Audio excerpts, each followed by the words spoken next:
Hi everybody, how are you today? And welcome back to the series Being a Montessori Parent. I'm making this video especially for those who are in the process of deciding to have a baby. I'm sure you have your own reflections going on, but this video may be helpful in your decision-making process. So to begin with, let's ask ourselves a very crucial question. Why do we want to be parents? Making it very personal, why do you want to be a parent? So if your answer is, it's time, we've been together for many years, it's time to have a baby. Or I need to complete the family, we need to have a full family. Or my friends are all having babies, the peer pressure. Or my parents, all the family around me are just telling us to have a baby. I want to leave a legacy. I want to leave a bit of myself when I'm gone. Or if it is, I want to fulfill my unfulfilled dreams. Or I need someone to take care of me when I grow old. Or I want to raise the best child who's good at doing everything. If it is any one of these answers, I am very sorry to say that it's time to raise a red flag. Because these answers do not show us it's the right reasons why you're having a baby. And it may not lead to the healthiest relationship in the future. So what could be the other answer? So when we think, why do you want to be a parent? Some of us immediately get the answer, oh, because I love children. And that was my answer too. A more important question that we need to ask is, why do we love children?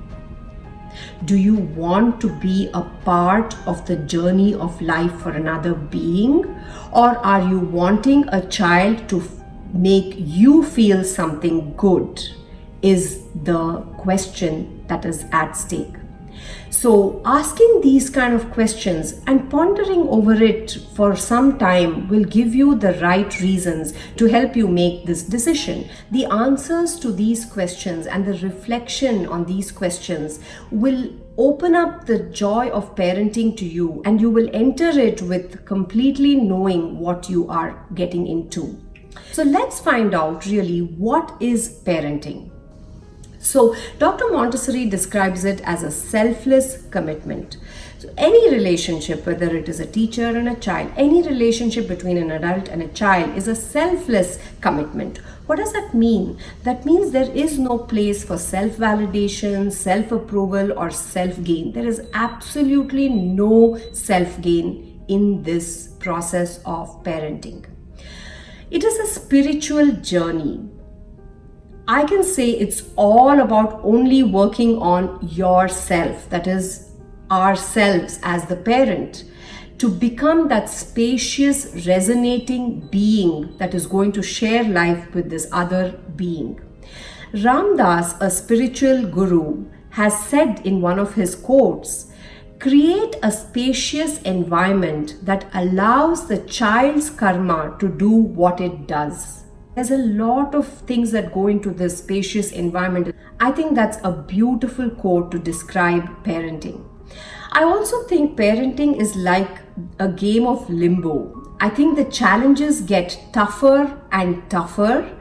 And the thing is, initially the challenges are all superficial, like maybe changes in your lifestyle, maybe changes in the way you do things. But slowly, as your children grow older, they start challenging you with your core beliefs. And that is where the limbo begins. That is where it's very hard, but it's very fruitful when you actually question your own beliefs, which many of us have never done. We've just blindly followed whatever we've been hearing around us. Parenting is also like an obstacle race. Every day there is a new obstacle, whether it is the illness of the child or the tantrum of the child, there is an obstacle. And again, these obstacles get harder and harder. Your own conditioning, your own belief system starts becoming an obstacle for this relationship. So parenting is also a teamwork. See, it's a something that's happening as a team, that is the parent and the child. The child is evolving and the parent is also evolving. So we are both learning new ways of being, and that I think is the beauty of parenting. And when parenting is seen in that aspect, it becomes very much less stressful. So these are some ways we can describe what parenting is. I'm sure there are many more ways, but it all sums up to creating that space that is important for the child in his developmental years, and just creating that space by removing the obstacles that keep coming up is what is the key of parenting. Let's see, what is it that is the job of the parent?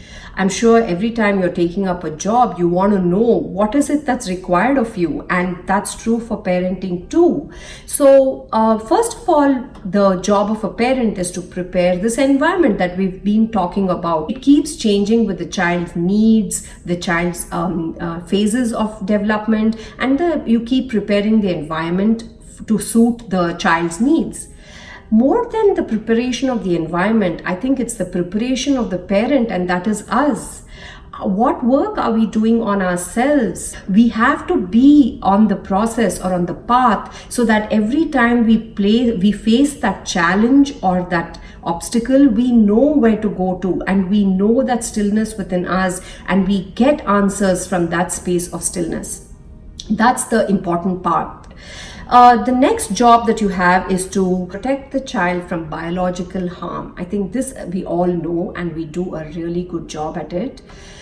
The third one is giving the child the access to the horizontal plane of development. And what is this horizontal plane of development? It involves information, knowledge, basically maybe sending your child to a school or teaching them something new will be the horizontal plane, and giving them this access is important. That is our job. But it is also our job to give them the access to the vertical plane of development. And what is this vertical plane of development? It is the spirituality, the wisdom, and basically the consciousness that is awakening. And this vertical plane can be given only if our vertical plane development is happening simultaneously, because you can't give what you don't have. So unless you are working on yourself and it is seen in the environment, in your behavior, in your interactions, it's very difficult to give the access for this plane of development as a parent. The next job that you have is to observe. Like I said, the prepared environment is not a stagnant one. You keep changing it. How do you know what to change? How do you know what to do and when? When is the right time? And that is by observation. Only by observation do you understand your child and the needs of the child. And that's when you can prepare the environment and prepare yourself in the right way. Last but not the least is enjoy the process of parenting. While there is so much that we are thinking and doing, it's at the same time there is not much. It's just being open, honest, authentic, and then things will flow naturally on its own. You don't even know what a day has to offer. It's all so new. You can make a lot of plans and you wake up in the morning and there's a totally different thing there. I think prepared for all challenges, and that is what is the key in parenting. For those of you who don't know, I do have two daughters who are right now 25 and 21, and when I had them, did I know all this? No, I did not. And do I wish I knew? Yes, I really wish I knew all this, and that's why I'm making this video. Luckily for me, when my children were young, I came across the Montessori method, and that has been such a helpful guide for me. It's taught me all these things through the process of parenting, and my core belief systems are questioned more so now than before, since they are adults and independent beings. So there's a lot of that letting go is what I'm learning now. So it's all happening all the time. It kind of protects the child from bigger damages when the adult who has had them is evolved in some certain sense. If we are starting from a state of complete unconsciousness, And if that unconsciousness continues throughout the child's life, there are lots of areas in which the child has been damaged, and they will realize it when they become adults, and they will have to work on it at that point before they become parents. And that is an awareness if it comes, and if it doesn't, then the cycle just keeps going on.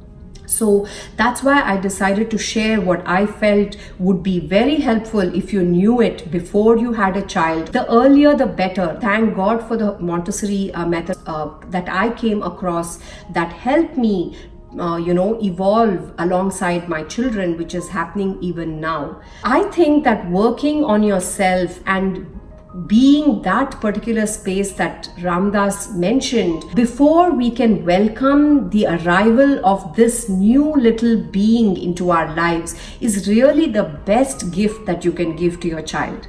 So I really hope that this video helps you in this process of decision making. I also want to share that I am enjoying the process of parenting as well.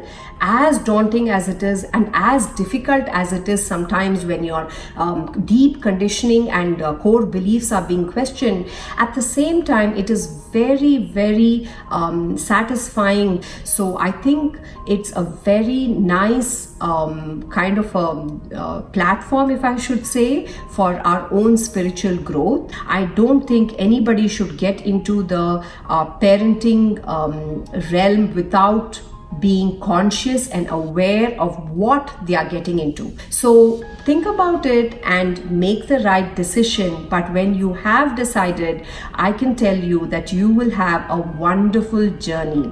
I wouldn't trade this journey for any other journey. Thank you for listening, and if you haven't pressed the subscribe button, please do so right now to be notified of the new videos that I post. And if you want to know more about Formative Age and the courses that we offer, you can visit our website, that is www.formativeage.in. Bye-bye.